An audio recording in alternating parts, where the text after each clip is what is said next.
It's one small step for man.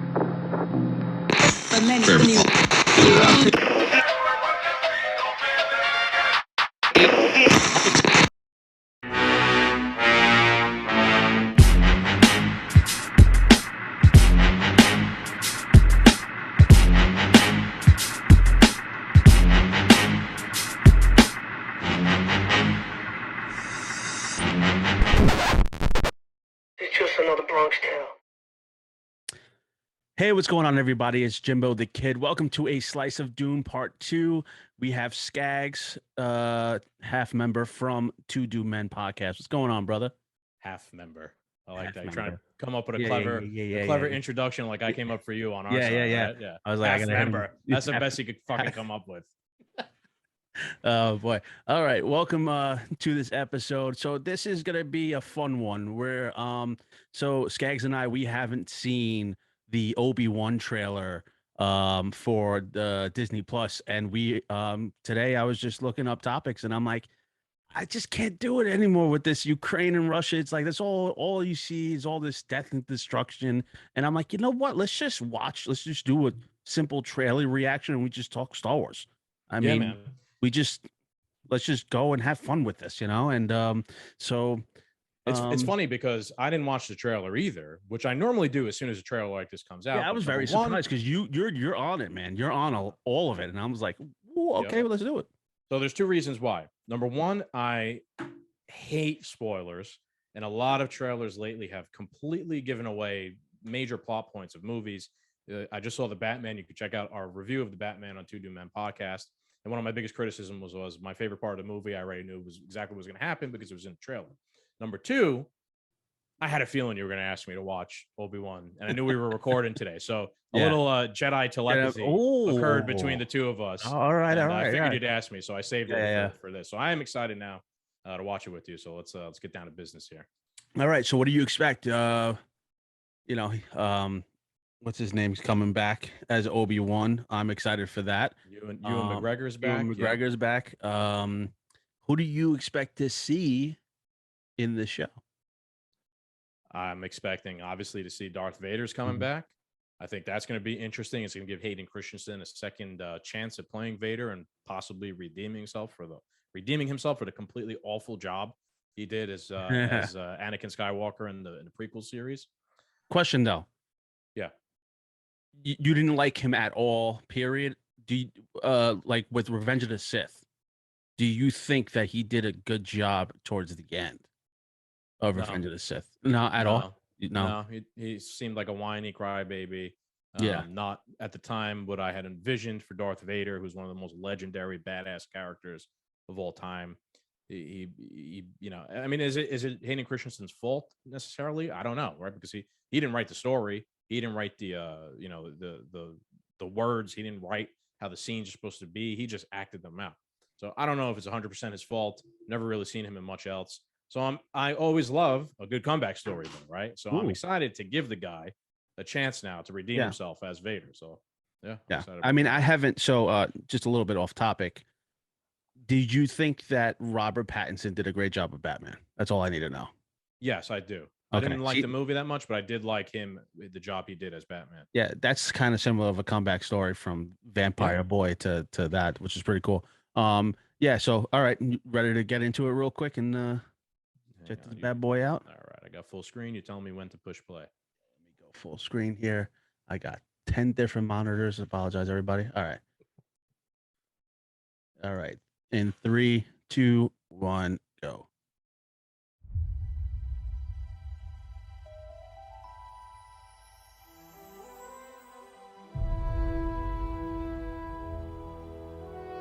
The fight is done. We lost.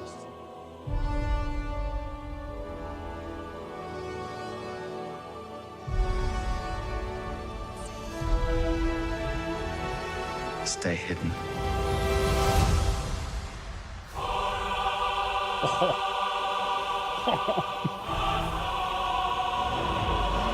The key to hunting Jedi is patience.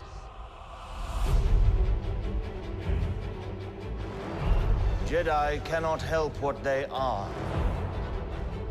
Their compassion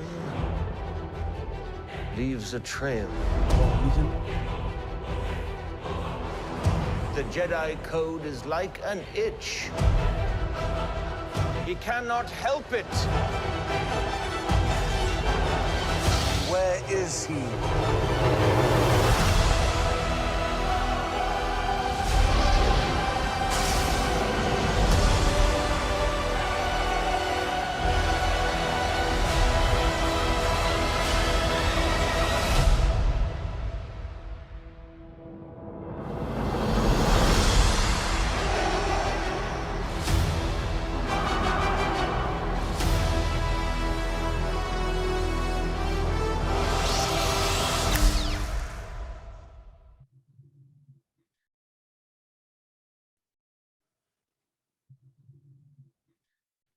All All right.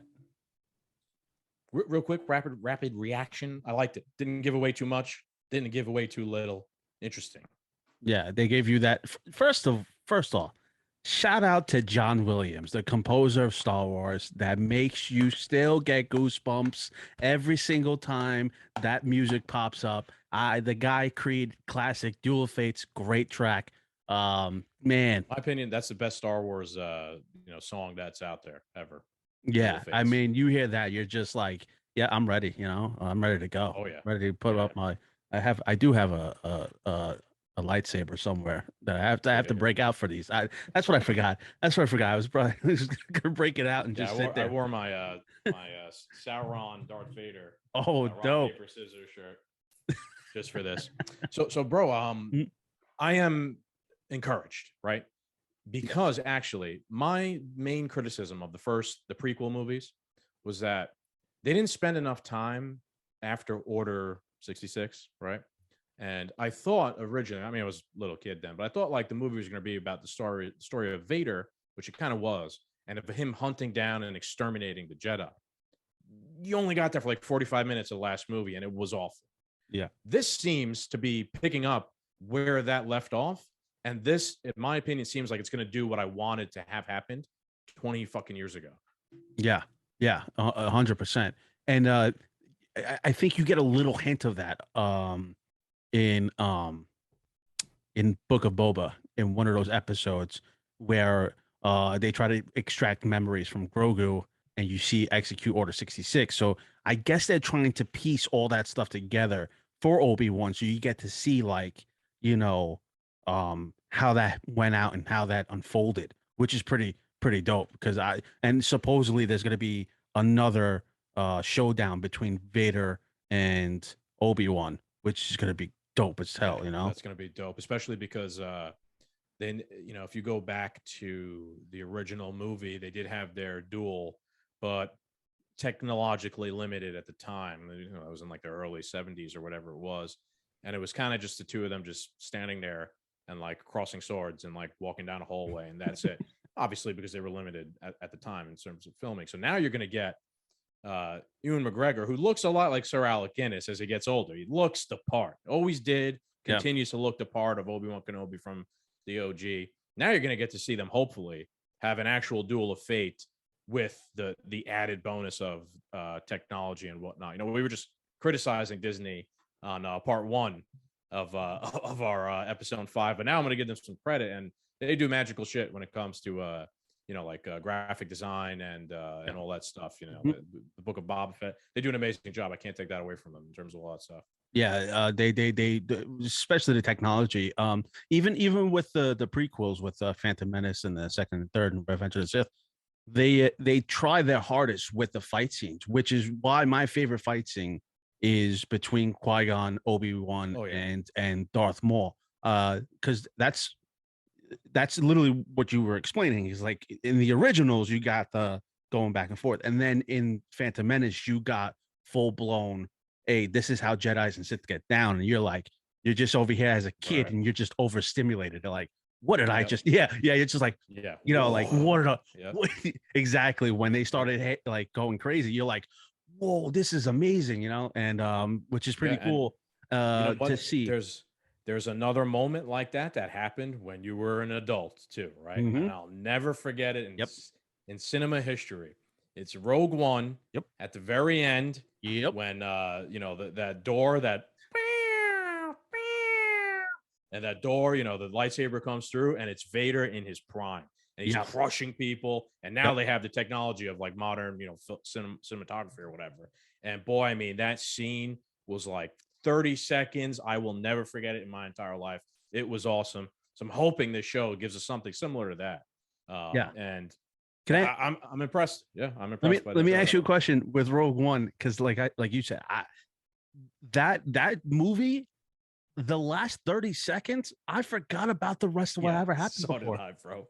So did I. 100%. Like the rest, the whole movie, the whole hour and a half before that, I was like, I don't care about that. Yeah. Who are those people? Don't care.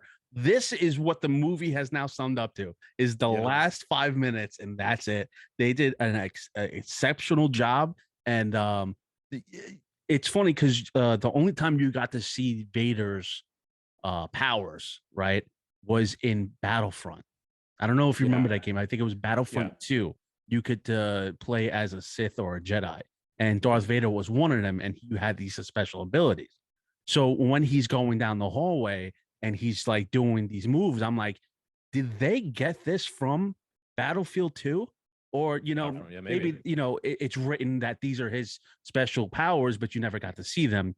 But you saw them on screen. That they couldn't adapt them well to film, right? Yeah, and also too, it's like back in the day, you know, suit restriction, the actors couldn't really do as much, and they didn't really, I guess, know how to have sword fights. But like you said, now with technology and the way people can just adapt and do things differently, it does a great deal for the fans like us.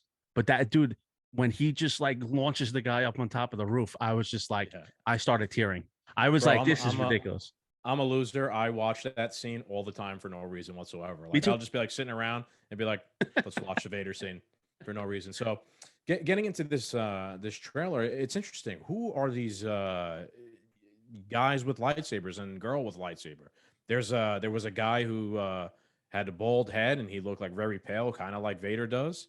Definitely was not Vader. And then there was the woman with like the long hair, kind of like dreadlock style hair, and she also had a red lightsaber. So like, what is that about? Did maybe the Emperor make like clones of Vader or of Anakin maybe, and like they're going to be part of the story? Maybe. Oh boy, I'm theorizing now, right? Maybe you'll see Obi-Wan and Vader fight together again in this movie because, you know, some evil plan of the Emperor to get rid of Vader himself through clones or whatnot forces like a brief moment where Obi-Wan and Vader cross paths, fight each other. Then these guys come, try and kill all of them, right? Try to eliminate the Jedi Order, right? Because Vader was part of the Jedi. So, you know, then Obi-Wan and Vader have to like unite to destroy these clones, and then they go their separate ways or something after. That would be pretty dope. Yeah. Mark that if I'm right. Mark that if I'm right. Mark it. I Yeah, got you. Mark that. We're gonna hold the receipt on we'll clip it. We're clipping it. So they're called Inquisitors. So someone wrote an article. They kind of all, the Inquisitors got the same type of vibe to them. So as glimpsed in the new trailer, one of the new major characters in Obi-Wan Kenobi is an Inquisitor named Reva Moses Ingram. First introduced in Star Wars Rebels, the Inquisitors are lightsaber-wielding assassins who work for Darth Vader and are specifically not Sith. Most were retroactively established as fallen Jedi, but some of their origins are not entirely clear. In the Obi-Wan trailer, in addition to Inquisitor Reva, we very clearly see both the Grand Inquisitor, the guy talking about how to murder Jedi, and the fifth brother, the one with the big hat. Prior to now, both characters have only ever appeared in animation, not live action. By the time A New Hope, it's also notable that most of these Inquisitors are dead.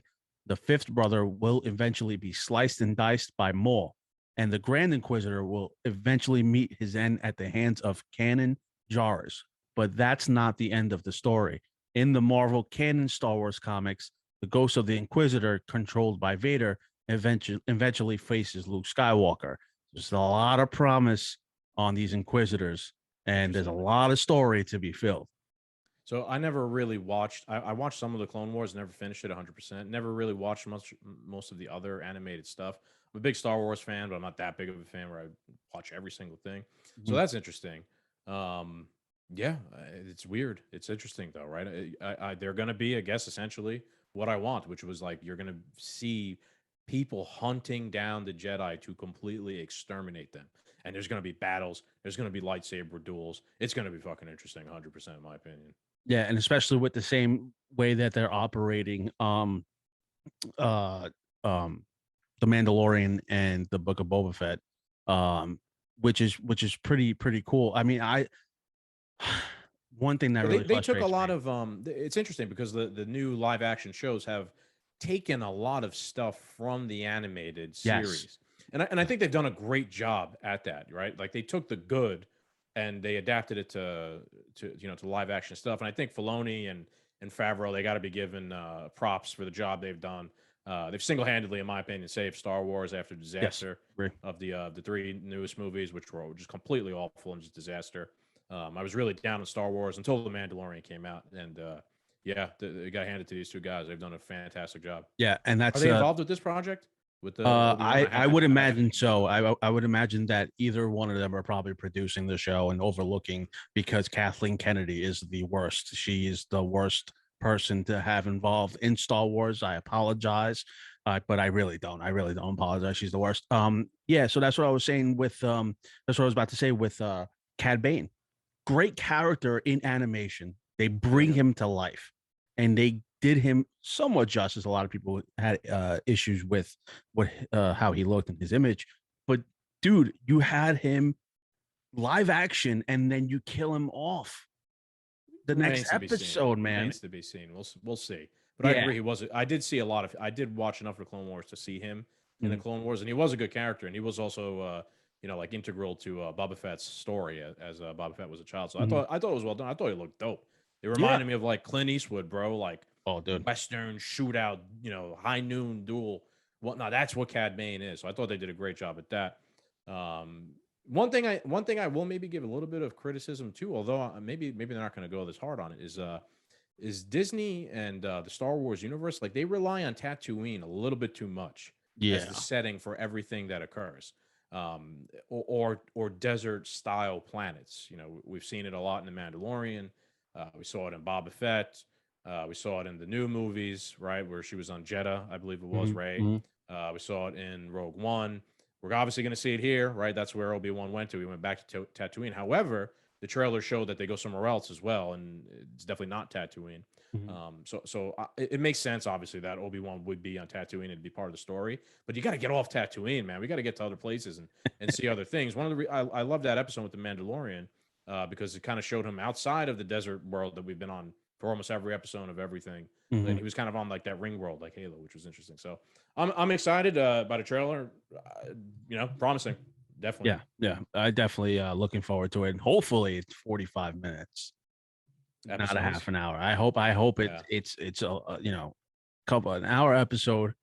Give us more Star Wars. I think every fan could agree with that. Just give us more. Yeah, I want it to be good. I do. And it's annoying when an episode is really short and leaves you hanging or leaves you wanting more. I guess it's kind of good. When it leaves you wanting more. But my only concern is that the story has to be well written and has to make sense. It has to be not too long, not too short. Right? You have to fully flesh out a story, and you got to give it the amount of time that it needs. Don't rush it, and don't make it overstay its welcome either. Yeah. And do you? I don't know. I expect to see old characters. I expect to see Jimmy Smith. Who else? Jimmy Smith come back. Yeah, He's the one I who think takes so. Princess Leia and Luke away. I hope to see him back and reunite with Obi-Wan, because he was because Right. He was Leia's like stepfather, basically. essentially Lando probably, maybe I don't know. At the same time, like it's cool always to see those like legacy characters come back and have cameos, but you don't need them necessarily, right? I mean, this is a story about a legacy character in general, Obi-Wan Kenobi. Yeah. And then another legacy character, of course, is going to be in it. He's going to definitely be a big integral part as Darth Vader. And then the third, I'm sure the Emperor is going to be a major part of it as well. Do we need to bring back every single legacy character for it? No. No, honestly, in my opinion, I think we got enough. I like that they highlighted in this trailer new characters that we don't really know much about. Yeah. Yeah. Yeah. Yeah. I'm definitely looking forward to it. Yeah, man. Definitely looking forward to it. What's the release date though? May 25th, 2022, bro. Oh man. Yeah, Dude, it's right around the it's corner. over. Yeah, it's right there, man. It's over. Yeah, and it's gonna come and go in the blink of an eye, dude. Believe me. Oh, Always do. yeah, Ewan McGregor what is the primary executive producer or part of the producers. His name's labeled. And then you Really? have this lady, Kathleen Kennedy. I just can't. All right, Can't well, don't I'm touch still, everything. Don't all right, touch well, anything. I always like a comeback story. I said at the beginning of this, right? Yeah. Maybe this is our comeback story. Ewan McGregor, bro, he's a good actor. He's been not only in Star Wars and did a great job as Obi-Wan, but he should be commended for doing such a good job in the role. But he's been in a lot of other stuff, and he's a really good actor. I'm highly confident in his abilities. And if you said he's producing it? Yeah, he's is one of the labeled as one of the producers. Right. I'm gonna just real quick. I'm gonna pull up the IMDb and look at the cast and see All right. what we got man, working. but this you know? could be spoilers too. You know, Yeah. whatever you want to do. Your show. Well, we Your show. already know that Hayden Christensen's back. Yeah, that's true. Here's the thing, though, about spoilers. A lot of these people are not labeled at all. I think you At all. speculated who they're going to be. Yeah. A lot of them have. A lot of people are missing. Good. It's you don't have to give people who away are who's gonna be listed. in it. There's only 1, 2, 3, 4, 5, 6, 7, 8, 9, 10, 11, 12, 13, 14, 15. Only 16 people listed for the cast. Okay. Makes Makes sense. Probably those are like main, speaking roles. I did notice from the trailer, pretty interesting part. It seems like there was the scene of Obi-Wan like actually overwatching Luke. What do you got? You seem excited over there. That's right. All right. So, all right. Do you know who Joel Egerton is? Sounds very familiar. He's obviously an actor. He was in the movie Warrior with Tom Hardy. He's a really good actor. Okay. He sounds familiar. So I was like, oh, when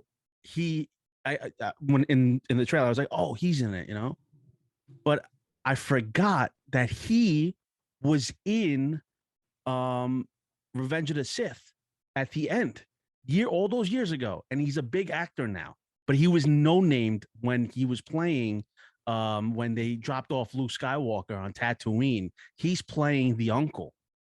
That's right.